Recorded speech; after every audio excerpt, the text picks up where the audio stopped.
Hi everybody.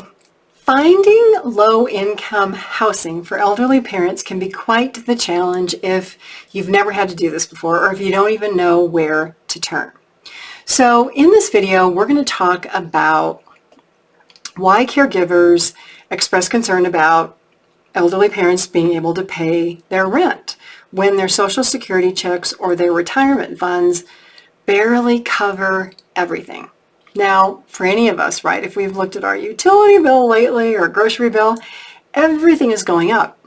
When you think about this, when someone retires, they're probably going to live another 20 or 30 years.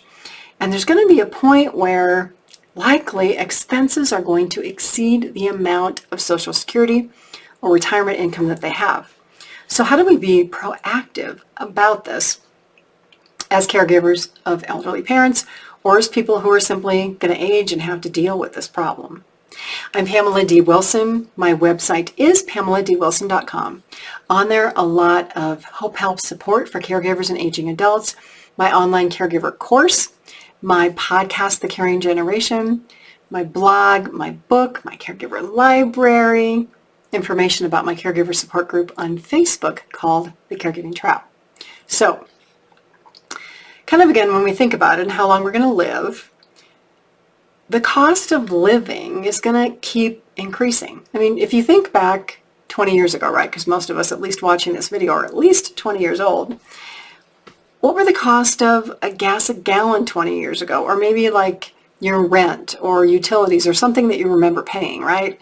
It's probably gone up quite a bit. And so for elderly parents who can live 20 years, 30 years, 40 years after retirement, this can be a huge issue. So we want to think about this in the context of retirement planning and healthcare planning for aging, which is something that, we think about, but we think about it in the positive aspect of, wow, I'm going to have to be able to travel and take time off and I won't have to work and deal with all these crazy things, right? Well, sometimes that's what happens, but a lot of times health problems happen and it sidetracks retirement dreams because we get older and we have health problems. So what we don't give a lot of thought to until we get the bill in the mail or something smacks us, right, is how are we going to pay the bills after we retire based on the income that we think we're going to have? And what if health problems happen? How are we going to pay those bills in addition to the rent? Or if we have a house, we're going to be able to keep up with the utilities and the upkeep and the yard work and the snow work if you live in a climate where it snows, right? So then there's also the aspect of things we want to do versus things we have to do and our energy levels. So if your parents are 60 or 70, or let's say you're 50, can you do the things that you used to do when you were 20 with the same energy level, the same endurance, and the same level of strength? I hope you can, but if you can't, then you're just like a lot of other people, right? So let's talk about the realities of apartment living for older people who are going to continue to experience rising costs. So one option that a lot of people don't consider, and again, this is not for older people, it's for people of any age who are low income, is what's called HUD housing or Section 8 housing. These are kind of like if you hear of rent-controlled apartments or affordable housing, it falls into that category.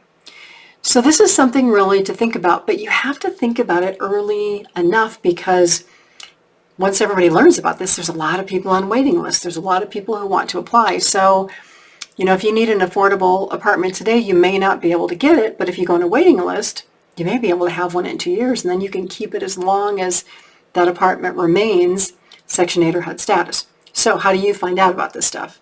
Great question. Do an internet search for HUD Public Housing or your county housing authority or your state housing authority. Then look at the county where your parent lives or where you live if you're the one that wants the affordable housing. And there should be information on there about how to apply, the details. If you can't find it, just pick up the phone and call somebody. Now, I've actually done HUD housing applications for my clients here in Colorado, so that's the experience I'm going to relay to you. It may be different in other states, but generally it's probably the same, I'm guessing. Most low-income programs have an application period. A lot of times it's limited to 1 day every year. So if it's January and you missed the application in December, you're going to wait another 11 months, which is why you've got to get on this and make a plan for having an application in when it's due. So, got to get on the website, get an application, find out if you meet the requirements, which are usually income related, and get the application done, find out if you have to hand deliver it, what other information is required, just do it, get a receipt, make sure that you have a receipt. And then basically you go on the clock, you go on the list of waiting. And I can tell you that I've been fortunate. I've had clients who were approved for HUD housing within 6 months of the date of an application. It's important to make sure that you thoroughly fill out the application. There's no gaps, you're not missing any information, because if you are, it's going to get kicked back and then you're going to go behind all the other people who submitted the applications correctly.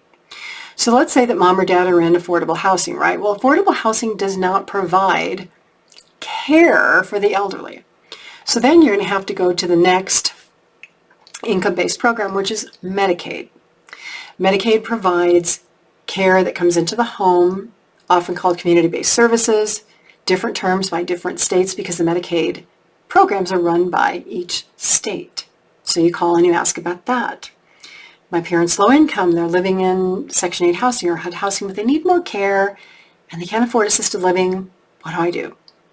Then they may say, well, home and community-based services are perfect, or this Medi-Cal program is perfect, whatever it is, in-home supported services. Do the same thing, fill out the application, turn it in, keep a copy, follow up. Your parents will be on another wait list maybe. Could take 3 months, 6 months, it could take a year. But all of this planning is important, and this investigation is important early on when you know that you're going to have income problems or when your parents are going to have income problems. Waiting until the last minute is not a solution, and avoiding these discussions is not a solution. The more prepared you are, the more time you have to plan, the better off everyone will be. I'm Pamela D. Wilson. Thanks for being here. Please share this video, share my YouTube channel with other people who are looking for hope, help, and support. I hope to see you soon in another video.